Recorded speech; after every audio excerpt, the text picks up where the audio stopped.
Welcome back to Nick Lenz's Comic Corner Classic Less Known Classics. This is episode number 2179 and Doubleshot number 2073. I got two Marvel trades. Now, there's a few things these two have in common. Number one, their abilities are somewhat based in magical. Number two, both characters made a debut in the 1970s. Number three, both ongoing series right now, though they all were just mini-series that came at the same time. And, well, in the case is this one here, which was only brought back just last year. The other one was a couple of years ago, ongoing series, but this is just a mini-series. Alright, but first up we have is Ghost Rider by Ben Percy, Volume 2, called Shadow Country. This collects issues from Ghost Rider Volume 9, Volume 10, issues 6 through 10. And this book carries Marvel Legacy numbering, so these issues are issues 249 to 253. You probably are thinking, Nick, is 250 a double-sized issue? No. No, it isn't. It's a regular-sized issue for no reason. We get a little more development here. Now, basically more play of Talia Wayward, who was revealed at the end of issue 6. She's an agent of the FBI. Now, let me ask you something. Well, first issue is, just Ghost Rider versus Wolverine. That's mostly what the issue is. It's not a really good issue, but that's not what the main story is. Oh no. Then we have the Vengeance Forever one-shot, which basically just came between issues 6 and 7. And this is to help celebrate the 50th anniversary debut of the Ghost Rider, which is basically talking about the caretaker who was the Wild West version of the Ghost Rider. Mostly put just that, and of course the appearance here by Dan Ketch. It's most like various Ghost Riders appeared over the years, which is kind of nice.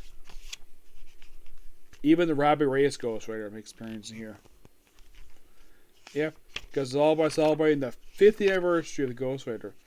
And then, okay, now, there's also this guy who's a robot who basically burns his skin off. Now, here you have let me show up Talia. This woman here, you're thinking, by the way she's dressed. Oh yeah, and basically we find out that she drugged Johnny Blaze just to find out basically about his backstory. Yeah, where he fought Wolverine just in the previous issue. In fact, he fought Circus of Crime and various other things. In fact, he used to be a king. Yeah, the whole thing of being king, that was actually from the previous volume for the series. Though for some reason he's no longer king of hell anymore. I think it's explained in the Return to Any Place trade. You have obviously a vision of his late wife. And then it's revealed that this tattooed woman who's got piercings is an agent of the FBI. Yes, Talia Wayward is an agent of the FBI. Now here's the thing about this.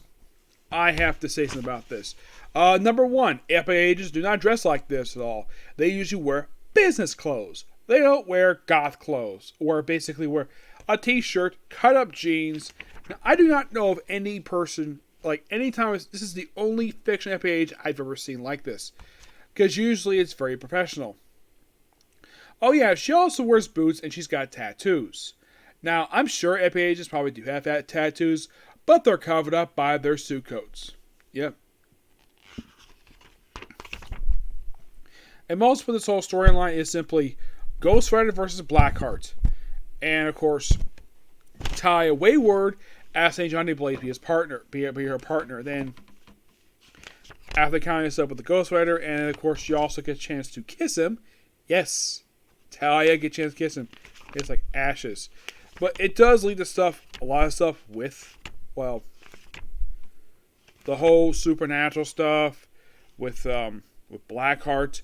It does wrap up at issue 10, but then comes some bullcrap. We have some other demon stuff, being possessed. It's a very interesting story, and then basically we have some bullcrap.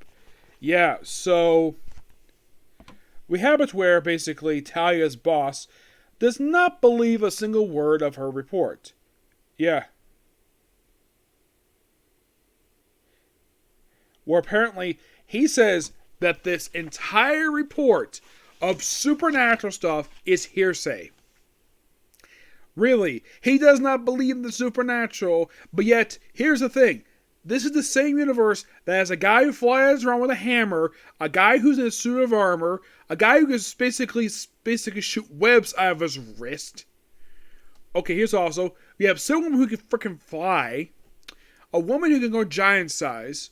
Oh, let's see. We also have a basically sort of a time dispatched super soldier who can fling a freaking shield. And yet the supernatural, this is something that I have, now, this is not the fault of Ben Percy. This is probably standard for Marvel for years, where we believe all this stuff, but we don't believe the existence of demons, even though they've been seen before in public. I mean, does the public Marvel universe forget the events of Inferno? Oh yes, they do. They think it's a bad dream. And here's the thing. Johnny plays around for a long time. Oh, and by the way, a lot of the time, whenever Doctor Strange is a consultant in the Marvel Universe, they think he's just basically a stage magician. A stage magician who can basically shoot energy beams out of his hands. And also can open a portal to the Dark Dimension. Which has a demon with a fiery head who's acting like he figured Ghost Rider. Yeah. Yes. Like, oh yeah, this is nothing. So he shuts him down. All because they got nothing. And she's like, this is bullcrap. I'm going back to Savannah. Some more investigator. And you'd be very smart to keep that account active. This isn't S.H.I.E.L.D. I'm not Nick Fury. No, you're not. And then she walks out. And then her director calls them, I'm calling with good news. Yeah. And then, of course, basically everything's settled. And then we have a cliffhanger that's leading to the upcoming crossover. Where it's a crossover between Ghost Rider and Wolverine, known as Weapons of Destruction. Weapons of Vengeance. For the second trade for this run, it's not bad. I'm going to give roughly an 8.5. It's that hippie director. Where, of course, this is told from a modern writing perspective. Where, like, oh, we don't believe in the existence of the supernatural, despite the fact we actually have Doctor Strange around. Or, I don't know, how about the fact there's a vampire nation? Or the fact we actually have people like, oh, I don't know, the Robin Reyes Ghost Rider, Dan Ketch, who apparently Ben Percy read was a villain for some reason. I don't know why. Next up is something really big. We sort of treasures the size of Moon Knight, Black, White, and Blood. This, of course, like the previous Black, White, and Blood series for Elektra, Deadpool, and Carnage. This book is actually the second most recent one. I actually don't have the Wolverine one. These, of course, are a series of stories, and you might be asking, did, in fact, any of these writers ever write anything for Moon Knight before? No. None of them have. The first story, Animus Rex, is written by John Hickman and, of course, Chris Boston in the artwork. Of course, first issue also has So White Yet So Dark by Martin Goodell and Dante Okia. Mark Guggenheim does The End with Jorge Fernandez. The Empty Tunes by Ben Percy with Vanessa Del Rey. David Pepos does the writing with Leonardo Raniero and Chris Samore on the artwork. Let's go Hard Day's Night. Blood Red Guiders by Pat Zurcher. Wrong Turn. David Lopez does the artwork and Erica Sanchez does the writing. Jim Zeb does the No Empty Sky writing. With Deborah Messapane on the artwork. Another The End by Ann Nesenti, Salvo Raffi, and Chris Sire. Good Morning is done by Christopher Chantwell and Alex Lenz. Sent to Blood, Nadia Simmons, Dante Bonini, and of course Chris Steinmeier. Born to Be, written by Paul Zakasi. The cover art, the first issue, Bill Sienkiewicz. Second issue, Carlos Lopez, Ryan Stegman, James Meyer, Frank Chose issue 3, and Rod Reese issue 4. Of course, these are in fact various stories featuring the Ghost Rider. The first story is simply put basically dealing with a space stuff related to Moon Knight. Of course, this is all artwork done by Chris Bachalo. Yes, Chris Bachalo is his artwork. It's mostly a lot of moon stuff here. And the second story is simply Spider-Man working with Moon Knight to solve a case. By the way, we have Moon Knight wearing his costume from the Jeff Lemire run. Yep. So it's basically a team between Spider-Man and, well, this is the yet so white, so dark story. Yep. Fights Cthulhu, and of course there's a joke, and we also have Doubleshot up here. Moon Knight. So I am not loaning Mr. Knight's suit, Debbie, but Spidey, no. Oh, it's so funny the fact you won't learn, like. And now the story at the end. The artwork here reminds me a lot of classic Moon Knight from the 80s. 102 The End stories. Yep. And yet the story end with, like, my name is Ezra Williams.